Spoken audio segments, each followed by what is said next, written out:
Okay, so you want to interview your Uncle George, but you don't know where to start. In this video, I'll give you 12 tips to get the most out of your family history interviews. Plus, we'll explore a little bit about DNA tests. Hi, I'm Connie Knox, a lifelong genealogist, and I've done my share of family interviews. And well, I'm in the broadcasting business too, so I'll share a few pro tips on getting the answers you need to take your family history further, faster, coming up next.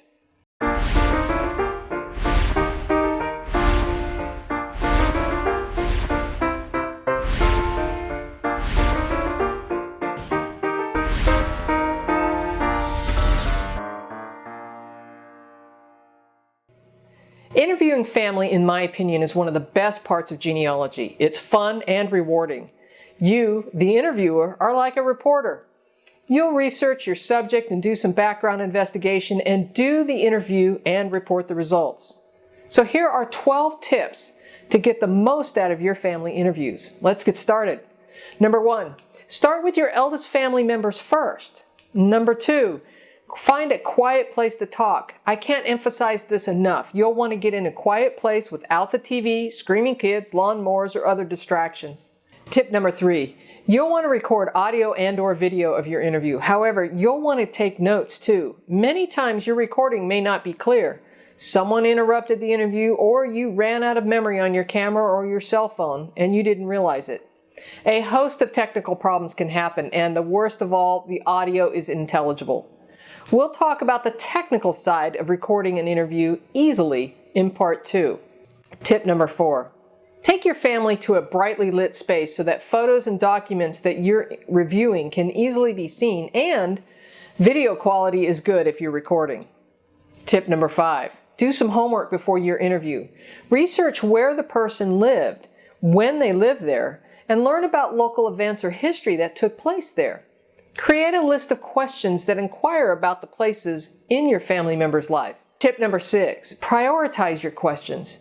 In case time or energy runs out before the interview is over, this is especially important for elderly family. In some cases, you may only get a few minutes with them. Start with your top 5 most important questions first. Tip number 7, consider historical events happening during a person's lifetime. For example, a question might be, where were you when John Kennedy was shot? Or, do you remember your thoughts or when you first heard about the attack on Pearl Harbor? These kind of questions can open up a lot of great conversations. Tip number 8, avoid questions that can be answered with yes or no answers. Use open-ended questions that start with, like, tell me about a time, or how did you feel when, or what was it like growing up in? You get the idea. Use the 5 senses as a lead-in to your questions. Think sight, smell, sound, touch, and taste. For example, what was your favorite dessert? That addresses taste. What were the mornings like growing up in the mountains? Maybe you're looking for sights and sounds. Tip number 9, bring printouts from your family tree and ask members to help fill in the blanks. Doing this will also inspire stories and conversation. Tip number 10, bring photos and ask people to help identify who's in the photographs. Be sure to use a pencil and write on the back of the photos who are in the images before you forget. Again, this is so important. Tip number 11, ask about family heirlooms, photos, memorabilia that they might want to share. There's always a story behind the favorite family heirlooms. Tip number 12, lastly, if nothing else, keep your camera or your smartphone handy at family reunions. Conversations can pop up around the dinner table or out on the back deck. Go ahead and start recording while the stories are being told, even if it's not the ideal setting. Go for it. Get it while you can. So here's some bonus tips. DNA tests? Ask in advance before the interview if they'll consider doing a DNA test. Depending on the research needed, I usually recommend all males do both a Y-DNA test and an autosomal DNA test. And for women, they should do at least an autosomal DNA test. If you need answers specifically about the maternal line, then a mitochondrial DNA test might be in order. A mitochondrial DNA test looks only at the mother's line, and so on, that direct line. It's always a good idea to have the elder's DNA test while you can. Get the family member's permission before you buy the test, and then administer the test during your visit while you're interviewing your family members. Don't leave it behind. It will never get done. Trust me. Get them to cheek swab or spit into the tube while you're there. Where do you buy DNA tests? Ancestry DNA, Family Tree DNA, 23andMe, and MyHeritage are all popular testing companies. No matter where you test, read the disclaimers so you understand the privacy policy. Also, be prepared for surprises. You never know what you'll find using DNA evidence. What should you ask? Prepare in advance for your interview based on your research goals and questions. Refer to my blog, Learn Genealogy Kickstart, for the types of information you'll need to collect. Also, here's a list of questions and topics you can choose from that may inspire what kind of questions to ask. It might be things like, tell me about your parents, your grandparents. Where were they born? When were they born? I know these are simple questions, but let's go on. Were you in the military? Were any family members in the military? And if so, when? What religion or church did your parents or grandparents belong to growing up? What do you remember about your childhood home? Where was it exactly? Do you have copies of family birth, marriage, death certificates that you can share? What were the winters like growing up? Or you can pick any season you want. What were the summers like growing up? How did you feel when you graduated from school? Did you have a favorite pet growing up?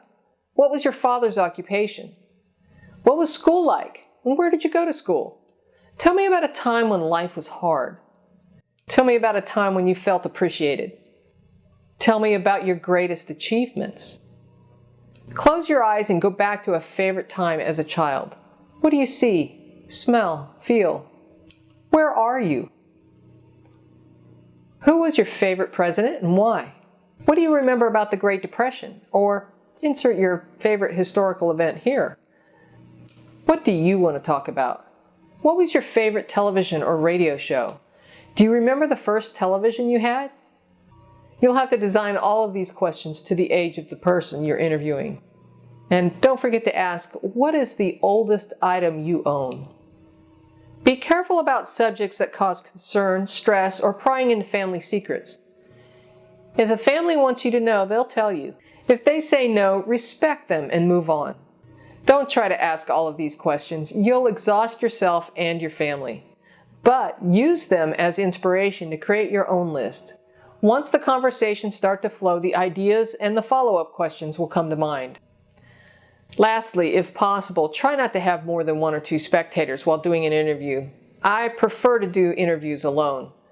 Most of all, have fun. Enjoy the conversation. Take notes. And polish them up immediately after the interview before the memories fade. So now, in the next video, we'll be talking about recording the interview. It's important. Don't skip this video thinking you're not going to record the interviews. At least watch the video to get ideas on how you can record your videos easily. Tell me, have you conducted family interviews? How did it go? Tell me about it in the comment sections below. If you found this helpful, please give me a thumbs up with the like button. Make sure you stay on top of the latest by subscribing and ring the bell to get notified of the next video release. Lastly, if you're researching in North Carolina, check out the ncancestry.com website and the YouTube channel with the same name. Until next time, keep on climbing your family tree.